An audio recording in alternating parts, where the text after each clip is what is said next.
Mengapa generasi muda jauh dari sejarah? Assalamualaikum warahmatullahi wabarakatuh guys. Apa kabar? Kali ini saya akan memperbincangkan suatu fenomena mengenai sejarah dan tradisi. Banyak tudingan yang menyatakan bahwa anak-anak muda sekarang ini kok pada nggak ngerti sejarah ya.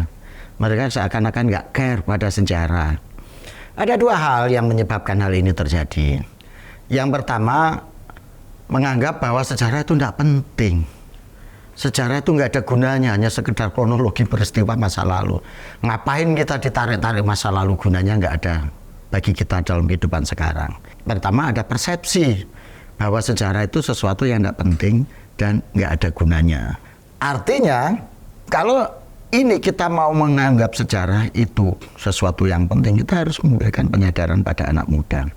Yang kedua, ada suatu anggapan bahwa belajar sejarah itu hanya buang-buang waktu. Karena kita ini akan berjalan di masa depan, bukan di masa lalu. Ini menurut saya pemikiran yang perlu kita benahi. Karena apa? Sejarah itu memiliki peran dan penting bagi kehidupan manusia. Paling tidak ada 3 fungsi dan 3 peran sejarah dalam kehidupan manusia. Yang pertama, sejarah adalah rute peradaban suatu masyarakat. Jadi kalau kita ini nggak ngerti sejarah, kita mau jalan ke depan, ya kita rutenya nabrak-nabrak. Kemana ini rutenya? Karena kita nggak ngerti sejarah, sehingga kita nggak ngerti rute peradaban kita. Itu ibaratnya orang mau jalan nggak ngerti peta. Ini kalau kita nggak ngerti sejarah. Yang kedua, sejarah itu menjadi referensi hidup. Harus dipahami sebagai referensi hidup. Kalau kita nggak ngerti sejarah, ya kita nggak cinta tradisi. Karena kita nggak punya referensi. Nah, yang ketiga, sejarah harus dipahami sebagai source of knowledge, sebagai sumber pengetahuan. Makanya ada suatu adagium dalam bahasa Arab, man laisa lahul ard laisa lahut tarikh, wa man laisa lahut tarikh ya laisa lahud dzikr. Barang siapa yang tidak punya tanah air, tidak punya kebangsaan, maka dia tidak memiliki sejarah. Barang siapa tidak memiliki sejarah, maka dia tidak punya referensi hidup.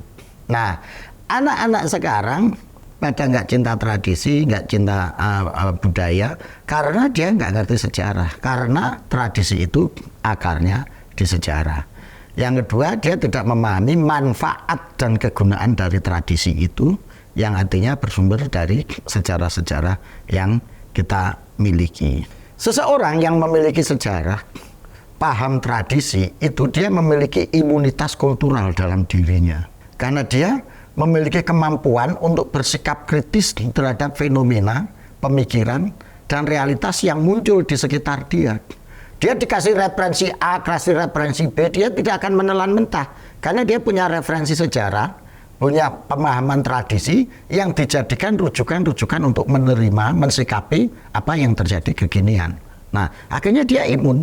Sebaliknya, orang yang tidak mengerti tradisi, tidak paham tradisinya, bahkan bersikap pejoratif terhadap tradisinya, itu gampang hanyut, gampang larut, karena dia nggak punya akar, nggak punya referensi. Nah, inilah kalau ada tuduhan bahwa generasi muda sekarang nggak cinta tradisi, nggak ngerti sejarah, itu karena mereka-mereka ini satu, belum paham sejarah, dan belum bisa mengerti apa sebetulnya fungsi, manfaat dari tradisi itu sendiri.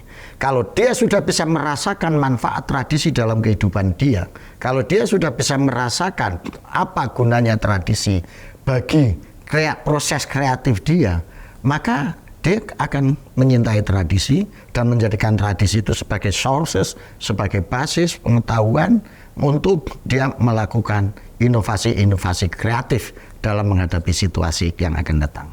Maka dari itu guys, yuk kita gali tradisi kita, yuk kita kenali sejarah kita, karena itu bisa menjadi resources dan referensi dalam melakukan proses kreatif dan inovatif menghadapi situasi yang ada saat ini.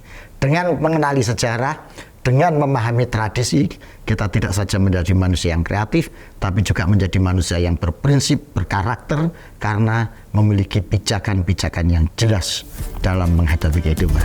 Gitu guys. Oke, sampai jumpa. Terima kasih. Assalamualaikum warahmatullahi wabarakatuh.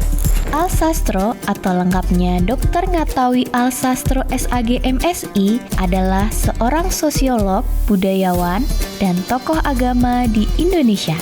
Alsastro aktif beraktivitas sebagai akademisi dan berkesenian, serta selalu keliling Indonesia menyapa berbagai kalangan masyarakat sebagai upaya untuk terus merajut keberagaman bagi Indonesia Raya.